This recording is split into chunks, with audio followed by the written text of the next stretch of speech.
करते हैं। जम्मू कश्मीर इंतजामिया की तरफ से एक और अहम कदम उठाने के लिए तैयारियां की गई हैं, जहां पर सयाहती मकामात पर टूरिस्ट आहिस्ता आहिस्ता दोबारा आना शुरू हुए हैं। कोशिशें तेज हो रही हैं कि सयाहत के फरोग के लिए सरकार की तरफ से इकदाम किए जाएं। वहीं अब जम्मू कश्मीर इंतजामिया ने सयाहत के फरोग के लिए एक और बड़ा कदम उठाया है और खास तौर से जो टूरिस्ट डेस्टिनेशन हैं, सयाहती मकामात हैं, खूबसूरत इलाके हैं जहां पर आसानी से नहीं पहुंचा जा सकता, अगर जरूरत पड़े या इंतजामिया की तरफ से गाड़ियों के साथ साथ यहां पर हवाई सवारी की खिदमत और उसके साथ एयर सफारी का आगाज करने के लिए तैयारियां या कमर जम्मू कश्मीर इंतजामिया ने कस ली है।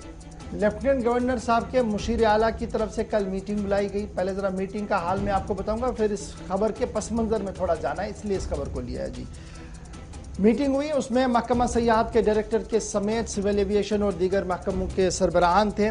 डिटेल डिस्कशन के बाद यह फैसला लिया गया कि दूर दराज इलाके या अन्य फ्लोर्स इलाके जो है जहां पर सयाहों को लिया जा सकता है, सड़क नहीं है, रास्ते नहीं है, तो क्या किया जाए। कहा गया जी एयर सर्विस शुरू की जाए, यानी आप चॉपर के जरिए से उन्हें उठाइए, एयर सफारी के जरिए से उन्हें उठाइए, वहां पर लाइए, वो वहां पर रुकेंगे, वापस लाइए। और फिर डायरेक्टर सयाहत जो है, टूरिज्म जो है, उन्हें यह कहा गया कि वो एक मैप बनाए और उन नई डेस्टिनेशंस के हवाले से डिटेल प्रेजेंटेशन जो है वो रखें, ताकि सिविल एविएशन डिपार्टमेंट के साथ इस मामले को उठाकर एक मैप खींचा जाए और आगे बढ़ा जाए।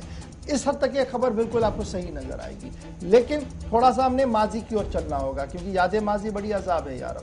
जरा याद करना होगा हमें कि एक दौर ये था कि जब स्टेट हुआ करती थी जम्मू कश्मीर और वजीर आला थे मुफ्ती मोहम्मद सईद और सयाहत के डायरेक्टर थे, जहाँ तक मेरी याददाश्त मुझे आसिफ याद कर रही है, तो वो ये है जी, उस वक्त सयाहत थे शाह साहब हुआ करते थे और वो डायरेक्टर थे वहाँ पर।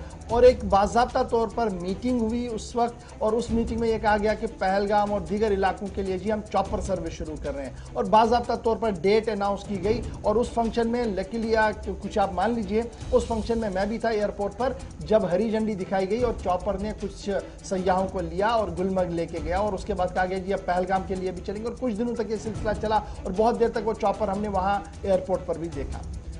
ये खबर मैंने इसलिए बता रहा हूं क्योंकि ये फैसला इससे पहले भी लिया गया कि हमने एयर सर्विस भी शुरू करनी है, चॉपर सर्विस शुरू करनी है, और बड़ी फोटो सेशंस हमने पिछली बार भी देखी है। आज फिर वही खबर हम देख रहे हैं कि जनाब हमने सेशन को शुरू करना है, हम सयाहत को बढ़ावा देना चाहते हैं, नए डेस्टिनेशंस को लाना चाहते हैं, सड़क नहीं है इसलिए चॉपर के जरिए से लेते हैं। और चॉपर अपने आप में भी एक क्यूरियोसिटी रहती है सयाहों की, चॉपर के जरिए से जाए। लेकिन पुराने फैसले का हुआ क्या, उससे कितना फायदा हुआ, और ये जो नया मनसूबा हाथ में लिया गया, इसका खाका जब तक बनेगा उसका फायदा क्या होगा वो तो अल्लाह ही बेहतर जाने। लेकिन हमारी रियासत की एक ये रीत रही है कि पुराने फैसलों को नए सरी से फाइलों में डालकर नया इंप्लीमेंट करने की कोशिश की जा रही है। और जिस एडवाइजर साहब ने जब ये मीटिंग ली है, मुझे पूरा याद है कि वो भी उस फंक्शन के अंदर मौजूद थे और काफ़ी कहकहाए लगाए गए थे उस वक्त मुफ्ती साहब ने जब इसको हरी झंडी दिखाई थी और ये कहा था कि अब ये जी एक नया आगाज़ होगा। और वो नया आगाज़ चंद दिनों के अंदर अंदर ही दम तोड़ बैठा, क्योंकि उसके बाद मौसम की मार ने उसको तबाह कर दिया।